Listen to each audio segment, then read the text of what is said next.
سفر زندگی. عالم در مسیر سفر وارد شهر شد. میگوید دیدم بچه های شهر مشغول بازی هستند. با خودم گفتم این بازی بچه ها حکمتی دارد. تا غروب ایستادم. غروب بچه ها یکی یکی رفتند.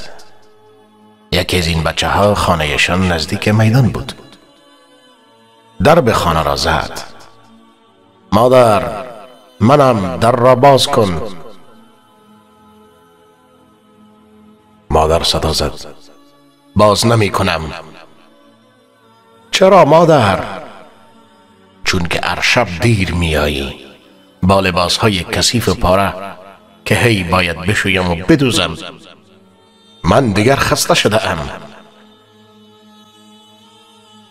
در را باز کن مادر، شب است. مادر. هرچی این بچه داد زد فایده نکرد.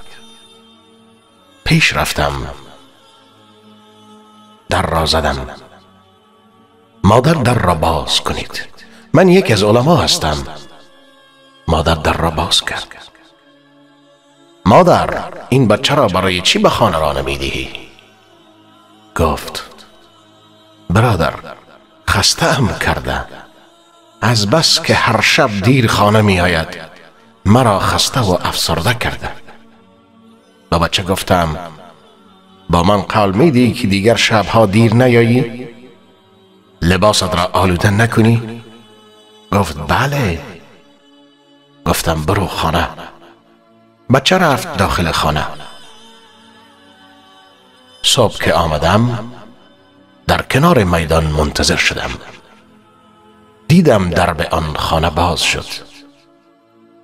بچه دوباره بیرون آمد. چیزی برای مادرش آورد و سپس رفت با دوستانش بازی کند.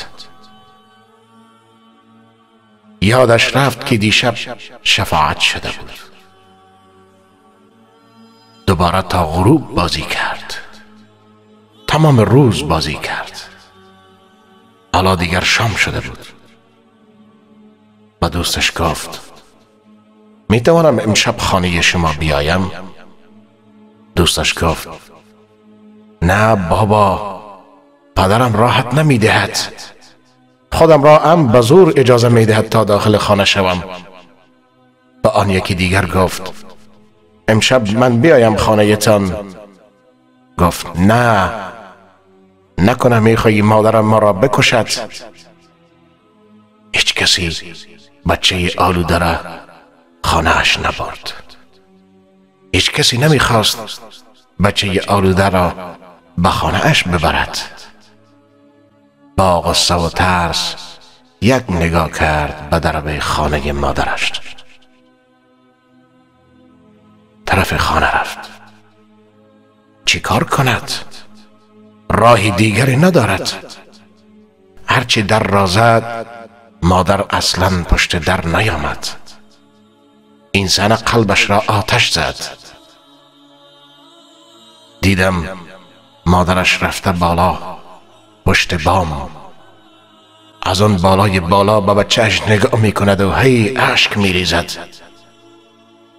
بچه هم در پایین زار زار می گرید. بچه نمی داند مادرش چقدر دوستش دارد.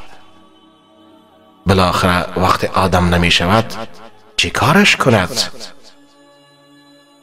دیدم طفلک روی شکمش خوابید. صورتش را روی خاک گذاشت و شروع کرد به آه و ناله.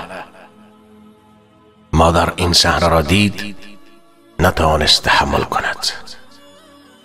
دوید پایین، در را باز کرد. بچه را بغل کرد. خاک و گل را از صورتش پاک کرد. پسرک که کمی آرام شد گفت مادر. گفت جان مادر. گفت مادر، من امشب چیز را فهمیدم که تا الان نمی فهمیدم. چی را فهمیدی؟ جان مادر. مادر جان، هر وقت دیر آمدم خانه برایم غذا نده، با چوب بزن، از غذا محرومم کن. اما مادر دیگر در را بر رویم نبند. امشب فهمیدم جز این خانه ندارم. بار الها در به خانه لطف و محبتت را بر روی ما نبند. یا الله در به کعبت را بر روی ما مبند. یا الله گناه کردیم، بد شدیم، بد کردیم، هرچی کردیم الله سپس پشیمان شدیم، توبه آوردیم، بخشیده شدیم، پاک شدیم. دوباره صبح رفتیم به خاک بازی و ساعت تیری و باز آلوده شدیم. بار الها دانستیم خیلی بد هستیم. درب کعبه را بستی، درب مدینه را بستی، درب خانه های خودت را بر روی زمین بر روی ما بستی. بار الها پشیمانیم، توبه آوردیم در این ماه مبارک رمضان تا بخشیده شویم. بار الها فهم این را به ما عطا فرما که جز درب خانه تو خانه نداریم. بار الها ما را جز به خودت محتاج دیگران نفرما، مگذار بعد از مرگ این را بفهمیم. بار الها هیچ وقتی درب رحمتت را بروی ما نبند و ما را محتاج خلق خودت مفرما. آمین ثم آمین برحمتك یا ارحم الراحمین.